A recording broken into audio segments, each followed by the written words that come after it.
Sea's Secret. The Sea's Secret. Written by Sue Burstynski. Illustrated by Margaret Power. Chapter 1. The Art Show.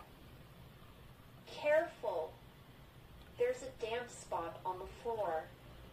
Hannah called to her friends Sola and Nick. They were carrying Nick's big painting into the school hall. The auditorium was filled with entries for the school's art show, brightly painted egg cartons from the first graders, clay pots. An entire table of pet aliens from the second grade, a quilt stitched by the fifth grade, and paintings. Even Jason, whose idea of art was graffiti, had been allowed to spray paint an old curtain. He was working on it as Hannah, Nick, Sola, and Hannah's brother, Adam, entered. Hannah was carrying her own contribution, a painted clay figure of a little man. It was a little rough, but Hannah was pleased with it. Mr. Goldman, the sixth grade teacher, turned as he heard them enter the hall. "What's this?" he asked. "Nick's new painting?"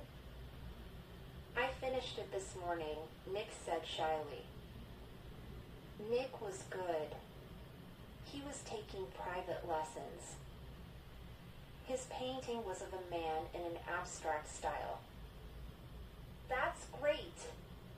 The lessons you're taking after school are really paying off.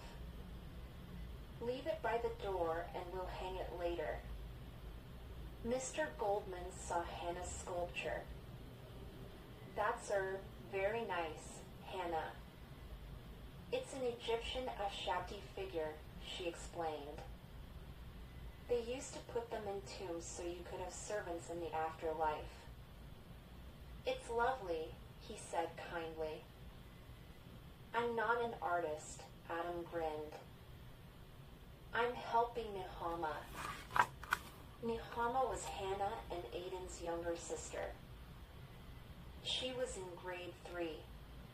Already a computer whiz, she managed to use a computer for every possible activity. Right now, she and Adam were helping her teacher hook up a computer as part of the display. "It's a lovely show," Sola said, gazing around the hall. "It is," Mr. Goldman agreed.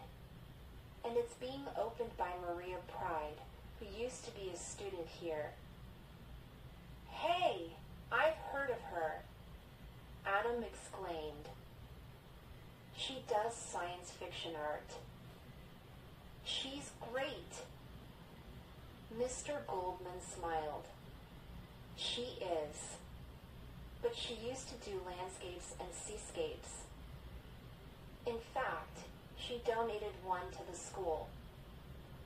"Where is it?" Hannah was excited. "I don't know. Nobody does."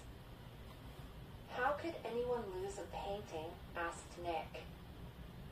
"Good question," replied Mr. Goldman. "We're trying to find it, as she'll expect to see it when she's here. And it really should be on permanent display.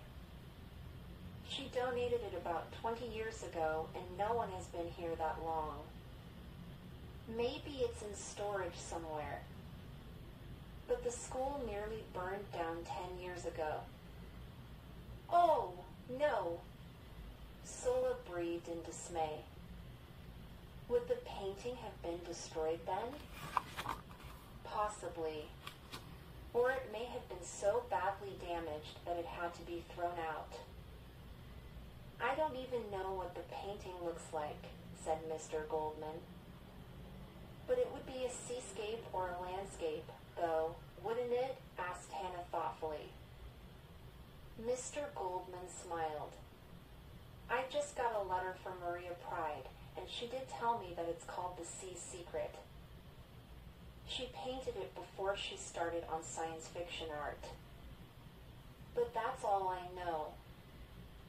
"So it's a seascape. Maybe we can help look for it." Hannah suggested. "Oh, no," cried Adam. He and Nehama had just joined the group, and Adam recognized the gleam in Hannah's eye. Hannah developed a new interest every month or two. She'd been crazy about archaeology for the last few weeks, making Adam help her dig for pretend Egyptian treasure by the canal. Before that, she wanted to be an astronaut and made Adam dizzy spinning him on the playground equipment as training. Now she wanted to be a detective. Adam said quickly, "Hannah, not now. Anyway, we have to take Nehama home. It's late." But Sola clapped her hands. "Oh, yes. Can we search for it, sir?" "Yes, why not? Let me know how it goes," Mr. Goldman said. "Excuse me, I have to speak to Jason." Jason was about to spray the wall beside the curtain. "Let's have a meeting at our place after dinner," said Hannah. "It'll be the first meeting of Hannah's detective agency." Adam groaned. "I'm hungry," said Nehama. Chapter 2. Hannah's Detective Agency. "Okay, we know some things," Hannah said later that day. "We know it's a seascape and who painted it and around when it was donated. If it wasn't burned, where might it be?" "Miss Irwin in the office was a student there," Sola said suddenly. "Maybe she remembers. I could ask her." "Great," Hannah agreed. "And what about the library?" "We can check there for old newspaper cuttings and school newsletters too." "Let's look on the internet," suggested Nehama. "You want to look on the internet for everything," Hannah said scornfully. "No, it's a good idea," said Adam. "Maria Pride probably has a website, and I bet she took a photo of the painting before she donated it. That could be up on the site. If we found it, we'd know what it looked like." "I'll help Nehama." Nehama glared at him. "I don't need your help." "Yes, you do. Once you get on the internet, you forget what you were looking for and play." "You know we only get half an hour each," Adam said. Their mother, a graphic artist, let them each have half an hour at the computer after homework twice a week. "Well," said Hannah, "I'll go to the library and Sola can talk to Ms. Irwin. Adam and Nehama, you two look on the internet." She glanced at Nick. "Nick? I don't know. I guess I could ask my art teacher, Ms. Roberts. She lived here ages ago. I have to go. Mom's taking me to my lesson now. I can ask then. We'll meet again tomorrow after school, okay?" Hannah said. It wasn't that simple. Adam and Nehama couldn't use the computer that night because their mother worked late. When Sola and Nick arrived home, their mother said Ms. Roberts was sick. He would have his art lesson on Monday instead. So no one got anything done that night. Sola went to the office at lunchtime the next day to see Miss Irwin, a cheerful lady who did the secretarial work for the school. Her daughter was in Nehama's class. "Hi, Sola. How's the art show going?" "Fine, thanks. Nick has a painting in it." "Nick's a talented boy. He's almost as talented as Maria Pride." I bet he'll be coming back to open the show one day. Do you remember her, Miss Irwin? Not really. She'd left the school before I started. I was in 6th grade when she visited. I do remember that she donated a painting at assembly one day, but I never saw it properly because E was at the back of the hall. Didn't you ever see it after that? Miss Irwin shook her head. No. The principal, Miss Cartwright, kept it in her office, although I think Maria had expected it to be in a classroom. As far as I know, the painting never left the office. Miss Cartwright left a few years later. I was gone by then, of course. Do you think Miss Cartwright took it with her? I don't know. Miss Irwin paused for a moment. You know, Maria had a favorite teacher, Miss Bevan. She taught Maria to paint. I heard that she became principal here, but then she left too. That was all Miss Irwin could tell her. But at least Sola knew some names now. Chapter 3. What Hannah Discovered. Beachside Primary School had a great library. The old one had burned down in the fire, but a new one had been built and local businesses had donated equipment, including computers. There were bright hangings done by art classes and my favorite book banner that had won last year's Book Week prize.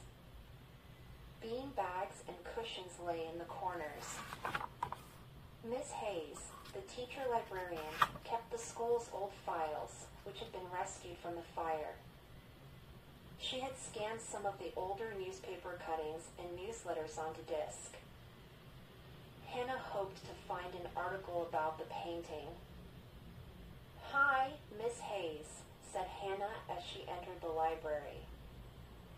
Miss Hayes looked up from her computer. Hi, Hannah. Can I help you find something? Hannah explained what she was looking for. Miss Hayes thought for a moment. Just a minute, she said. Miss Hayes brought a box of discs out from the back room for Hannah. These are from 1980 onwards. Would that help? Oh, yes. Thank you. I've cataloged all the articles. Each year has a folder with a file for each month. Let me know if you need any more help. Thank you. I will. Hannah took the box of discs over to the computer. She popped a disc into the computer and started to search. She found an article from the Beachside Express in 1982. The headline read, "Artist returns to her old school." A blurry photo showed Maria Pride surrounded by children. On the wall behind her was an even blurrier seascape.